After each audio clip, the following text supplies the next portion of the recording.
In the bad parts of town, they were being shelled nightly. This is Gaza before a single rocket was fired. This is the Tufa area of Khan Yunis.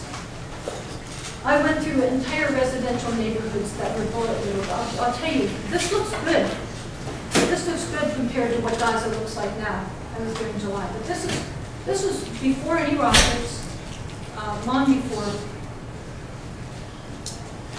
People were coming up to me by the crowd, smiling at me and welcoming me to their Swiss cheese homes. They were so surprised and happy to see an American journalist actually coming. As I was going around this area, there was suddenly gunfire very near. It wasn't whistling right past my ears. That's when it really counted, one journalist told me, but it was close. Close, and it felt close. We all ducked, and they took me away from the gunfire. I wrote later in an email that I had at first thought that was just a coincidence, but then I thought better of it. As I'd been going through this area, I had occasionally peeked over sandbag barricades, and I very tentatively looked out of shuttered windows. And I had seen Israeli guard towers overlooking this area. I have no doubt that those Israeli soldiers could see that a foreigner was walking around. I was quite visible and noticeable. I suspect they saw a foreigner walking around. They decided to send her a message. Don't come here. Don't see what we are doing. But I did. By the way, they've shot and injured many journalists, mostly Palestinian journalists, but some have been American, British, German, etc. One was a 26-year-old American correspondent for AP, shot by an Israeli soldier, destroyed her spleen into her uterus. If that had been done by a Palestinian, it would have been headlines. Why didn't we even read about it? It happens so frequently, and we never learn about it. In Gaza, I saw beautiful agricultural lands being destroyed. I saw ancient olive groves, hundreds of years old in some cases. I saw a stand of palm trees, 100-year-old date palms that had been flattened. I talked to farmers who had farmed there forever. I remember I had relatives who were farmers. So I talked to farmers who had farmed there forever. Their fathers had farmed land. Their grandfathers, their great-grandfathers, their great-great-grandfathers had farmed this land. Back in some cases, generation upon generation. And now they were destroyed. I wondered how they would feed their children when their crops are destroyed, their trees, their orchards are all destroyed. There is, of course, growing significant malnutrition in Gaza. No surprise to me. This is what I saw in Gaza along the beautiful blue Mediterranean Sea in Al-Mawasi, in Rafah, in Gaza City. I saw a people and the land being destroyed with my tax money. To me, that is newsworthy.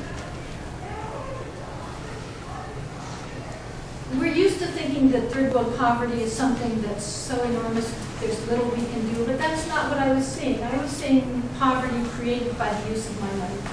I talked to women who had had homes. One woman had 2 homes. She just bought one for her son who had just been married. They were both destroyed.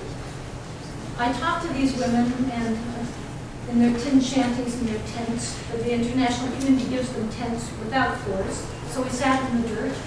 And Palestinians, as you who have been there, who have had experience, or will go with their experience, are almost invariably truly gracious hosts. They gave me sweet mint tea, and they asked me to tell Americans about them. I told them I would try. And I saw more. I don't like seeing suffering. I don't like seeing children in pain. But thousands have been injured through the use of my tax money, and it was my responsibility to see them, so I did. I saw children with bullets in their backs, stomachs, head, teeth, legs. A brain-dead 12-year-old whose crime was throwing stones at invading soldiers. I saw children who will never walk again. They won't skip, they won't follow. Their childhoods are finished.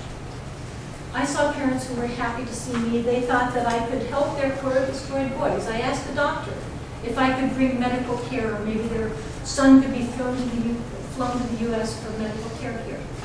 And the doctor said that he had not yet found the right time and the right way to tell the parents, but that their son was totally and eternally paralyzed.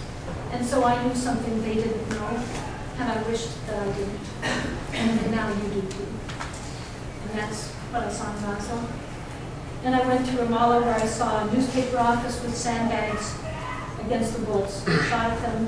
When I was writing a story, there was a bullet hole. They showed me the window right next to me from Israeli forces. When I first got to the newspaper office, they said a 9-year-old boy was just shot nearby. Maybe you'd like to go see, since I was a journalist. And I thought, no, I wouldn't like to go see. But I was there for all Americans, and I went. And I took pictures of the run.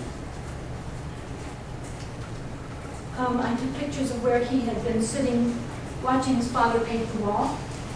I saw the wet paint, the toy trucks on the floor, the blood on the floor. I saw the wall hanging in the living room that had a bullet hole in it. And it said, I was told, thinking of God makes our hearts grow calm. I saw the needle point over the front door that I could read myself, since it was in English, that said, God bless our home. The family had moved in 10 days before. I saw the flowers in the living room, the family photos on the wall. And I saw the parents when they got back from the hospital. I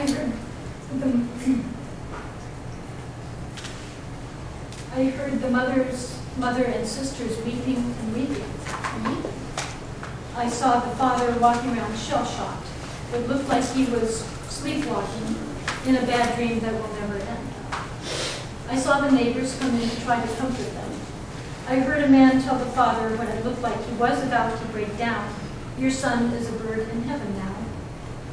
The next day I went to the funeral, and the next day there was another funeral. There were so many. This one was for a woman who had 3 sons, 18, 14, and 12. At one point I found myself next to a woman who was the dead woman's neighbor. This woman had gone to college in the U.S. She explained to me that just a few days before, her friend had been asking her what it was like to go to college in the U.S. because her friend's 18-year-old son wanted to come to college here. She explained to me it's every boy's dream in Palestine to come to college in the U.S. But she said, of course he won't go now, he'll stay home to help with his brothers. And that's what I saw in Ramallah. And then I visited Bethlehem, where I saw an infant. I saw an infant in a hospital, a sick infant, whose mother had not been allowed out of Gaza for many months to hold her sick baby.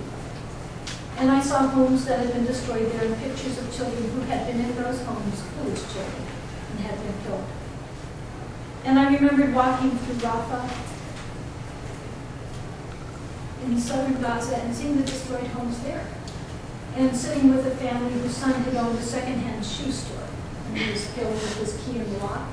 I remember talking with another family nearby in Rafah, and they asked me why America was doing this to them. And I found it difficult to answer their question because I was so tired of telling people, because Americans don't know what we're doing to you. Our media don't tell us. And I love it. The only time that I saw guns that were about to be used for something other than signaling grief or bravado in the funeral was in another part of Rafah, a sandbag barricade, where I saw Israeli tanks and armored vehicles starting to move in. And then I saw a crowd of boys and men starting to gather to throw stones against those forces. And then I noticed that 3 of those young men had guns. They asked me not to take their pictures, so I didn't. And as you've noticed, I didn't take any pictures of Israeli forces on that trip. It felt unsafe to do that, especially for people around me. So I don't have those to show you either. I wish I did. I wish I could show you those, and I wish I could show you these gunmen, terrorists, as our media often call them. And you can decide about them for yourself. How dangerous they were or desperate, how foolish they were or courageous, how suicidal they were or patriotic. I don't know, maybe you know. And this is what I saw, some of what I saw on that trip and on trips since. But it's not what I saw in the media when I came back. I went to the Sausalito Library and I took out every San Francisco Chronicle that had been published while I was gone. This was my first media study. I went through each one writing down a summary of the headlines on this issue and the content of what they contained. And as I sat in the library that day, I was appalled at what had been considered news coverage. I saw literally headline after headline after headline about an Israel under siege. Nothing about dead children, nothing about paralyzed children, nothing about destroyed neighborhoods, nothing